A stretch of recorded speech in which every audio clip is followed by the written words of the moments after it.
So here, under the wing of a Vickers Viscount airliner, is an example of the extremely innovative engine that powers it. It's rather hard to appreciate nowadays just how close this combination of aircraft and engine came to failure.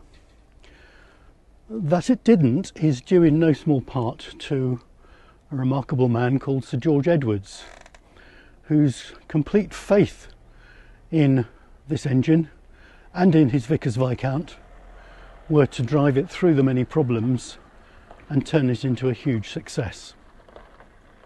The Dart story starts during the Second World War. Sir Frank Whittle, who pioneered the development of the jet or gas turbine engine, was convinced that an engine could be made to power an aircraft through jet thrust alone. But there were many other influential engineers who thought that really the opposite was true, that the only way to use a gas turbine was to attach it to a propeller, much as a piston engine had been used. In the event, actually both sides of the argument turned out to be true, because although the Meteor and the Gloster E-2839 aircraft that preceded it were powered by pure jet thrust, it rapidly became apparent that in fact you still needed propellers if you were going to fly at less than about 400 miles an hour, simply because the turbojets then being developed were really not economical below that speed. At Rolls-Royce, General Manager Ernest Hives decided to try a hybrid approach where Rolls-Royce would connect one of their Welland engines, a modified version, to a gearbox and to a propeller. This hybrid engine, which they called a turboprop, was called the Rolls-Royce Trent, a name that would be used later on, of course, for their very large turbovan engines. Two examples of the Rolls-Royce Trent were then fitted to a Meteor in place of its Welland turbojets.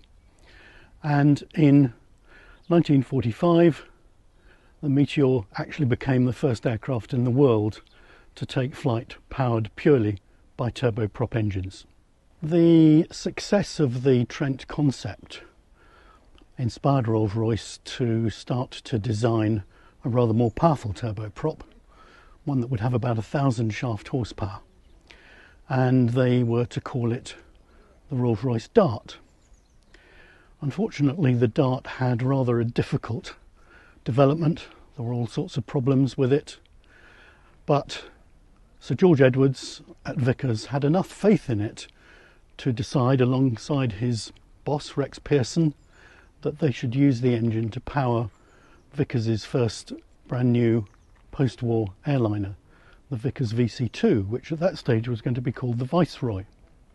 George Edwards and Rex Pearson's conviction that the Dart was the right choice for the Viceroy, as it was then called, it would ultimately of course become named the Viscount, was indeed severely tested over the coming months and years as Rolls-Royce struggled to get the Dart to work properly, and Vickers were challenged to get the Viscount to operate as well.